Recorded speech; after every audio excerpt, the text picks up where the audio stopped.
David thought he knew where he was headed when he died. He was filled with hope that he would finally be reunited with his mother in heaven.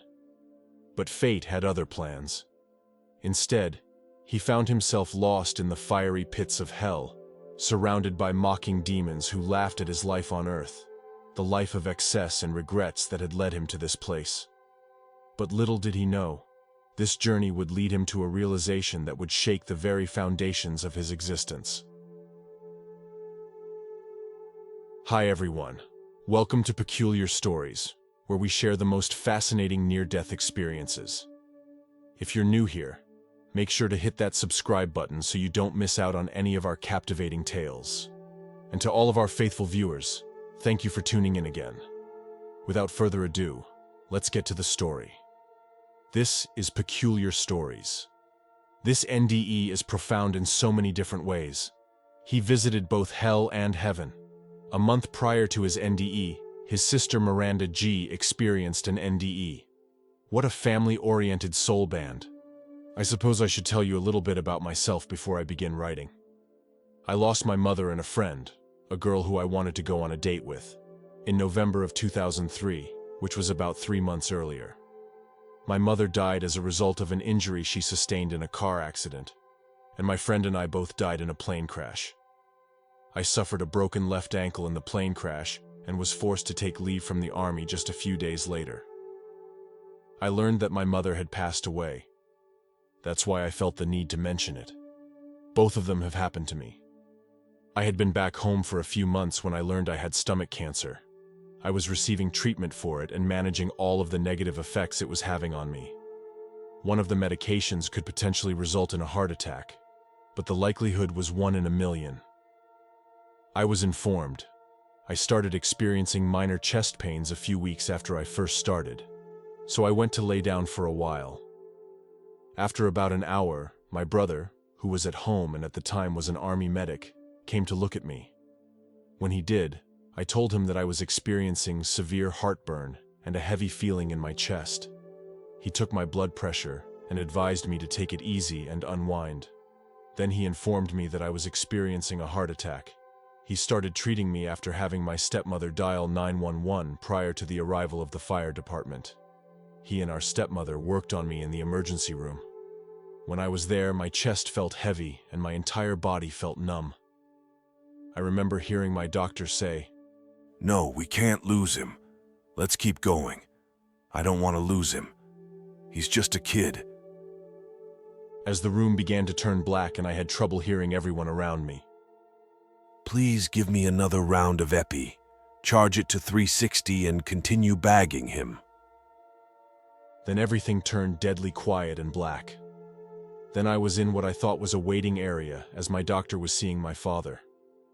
When I couldn't save my brother despite having medical training, my brother, who was in the emergency room with me working on me, began to walk around in a daze and ask, "What did I do wrong?" He could not hear me when I tried to tell him that I was okay. Then I recalled what my sister had claimed happened to her shortly after she had her NDE. Oh my God, this is what death feels like. But where are my mother and grandfather? She claimed to have heard music. Where is it now? Where is the dazzling light she spoke of? Then everything turned pitch black and I lost all vision while having all of my thoughts replayed to me. Then the area around me began to become foggy, and then I felt myself moving down a pitch-black hallway. My name was then called, and I was instructed to proceed. I was all right, and this was my home. They had come to lead me back home. I had a sense that something wasn't right, and I wanted to turn around and go in the opposite direction. But I was told that I couldn't because my time on Earth was up. I was instructed to keep going and would soon see my mother. But voices kept urging me to follow them and keep up with them. Every time I turned around, I had the impression that something bad was about to happen to me, and I should return the way I had come. The voices told me to keep going and keep moving. Every time I turned to look behind me, I told myself that enough was enough, and that until they explained where I was and where we were going, I didn't want to move from where I was. We had arrived at the point the voices said that I was currently in the right place. Then I thought I could smell sulfur and death. The voices then began to laugh and claimed that I had become like this as a result of my life. I inquired as to my location and what would occur next. The voices simply continued to giggle and said what I said, because this was not what my sister claimed occurred to her. I reasoned that I must be in hell. She didn't describe heaven like this. I then heard my thoughts being spoken aloud. The voices then claimed that I was not eligible for heaven. I knew this was going to be my heaven. Then one of them announced that feeding time had arrived. My arms felt like they were pinned against the wall, and I was then pushed back against it.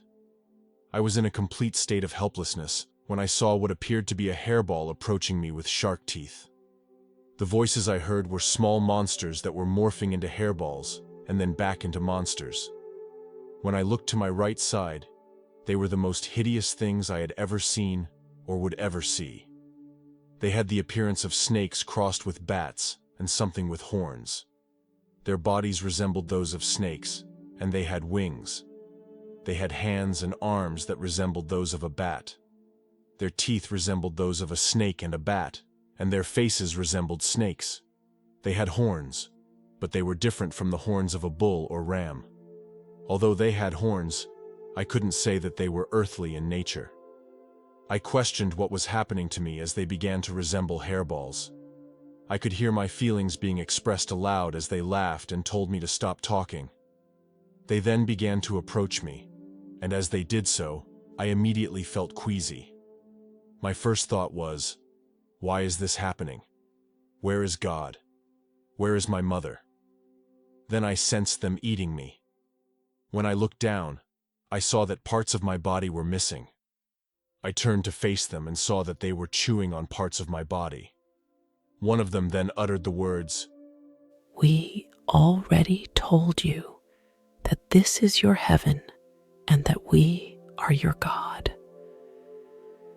They temporarily stopped feeding after I began reciting the 23rd Psalm aloud. I have no idea why I did this.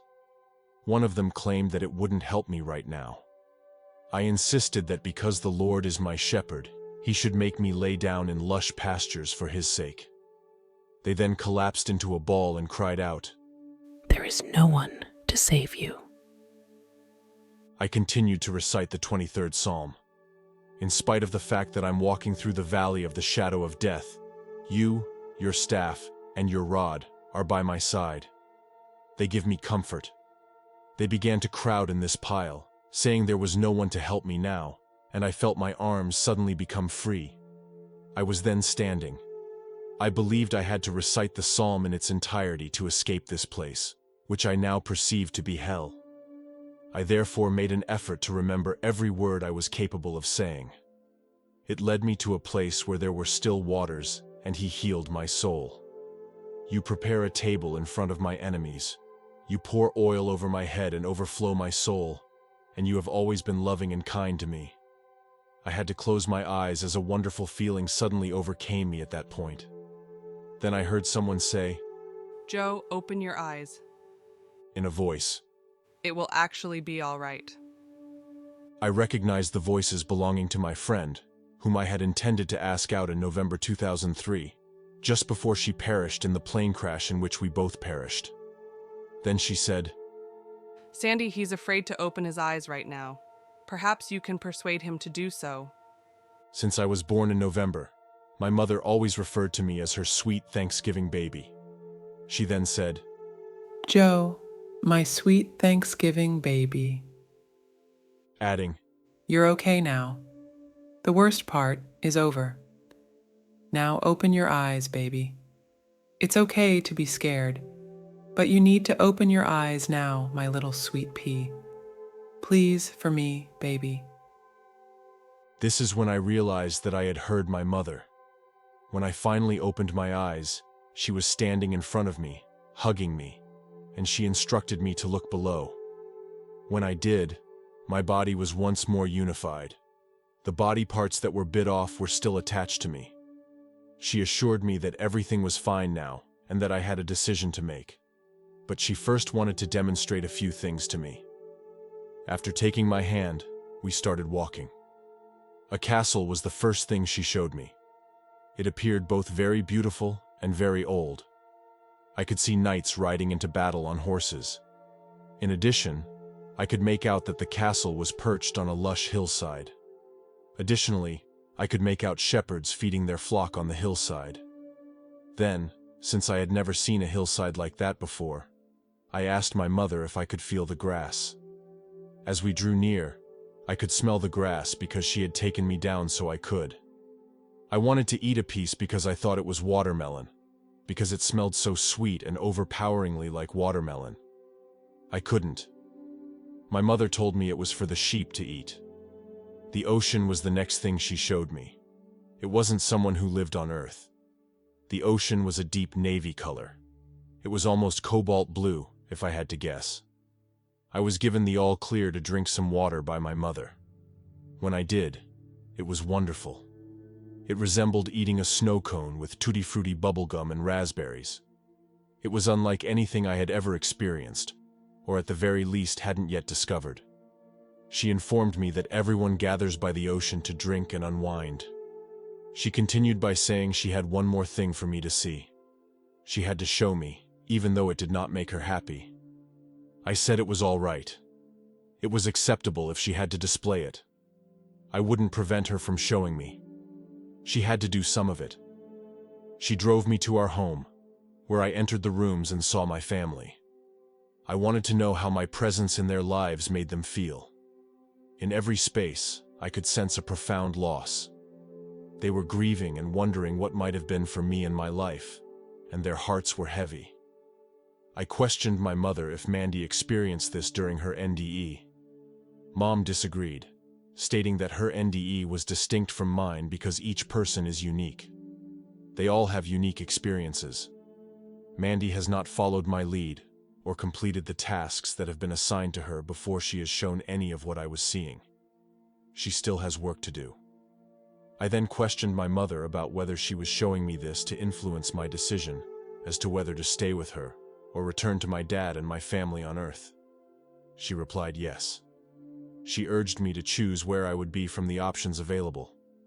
She then informed me that I had to appear before a person, and that I should now approach him. She advised me not to be alarmed by what would come next. Then we headed to the location she designated as the point of decision.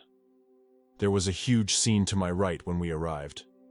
Then a dazzling light suddenly appeared. I could make out a golden center in the light as it got closer. The center was directly in front of me when it stopped, but he said nothing. I was then instructed to look at the situation to my right. My mother told me it was fine as I turned and to just express how I felt. I was able to view pictures of my earthly life, my previous schools, all of my friends, all of my animals, and all of the practical jokes I pulled on my teachers. The last pictures I saw were of my family at that point, as well as all the games my brothers and I played and the times I hurt my sister. I was questioned about what I had learned about the other person's feelings after it was over. I acknowledged this and apologized profusely for any pain I had inflicted on them. I needed to make a decision according to the light. I had the option of staying or leaving as I pleased. Right in front of me was the crossing. There was no turning back once I crossed the gap, with just 2 feet to spare. If I crossed those 2 feet, I intended to stay. I remarked that while I wanted to stay, I couldn't bear to think about how my family would feel if I persisted. I wanted them to be happy that everything was fine, but I knew that if I stayed, they would miss me too much for me to be happy. I was told it was okay for me to return, because it was my decision to do so. The golden light then instructed my mother to take me home. She assured him that it was fine. Then she said, Okay, baby, just lie down and focus on me. It's okay to feel scared, but keep in mind that everything will be fine. Keep in mind that I adore your dad, your siblings, your brothers, and you. All of you, including your new stepmom, will have my support.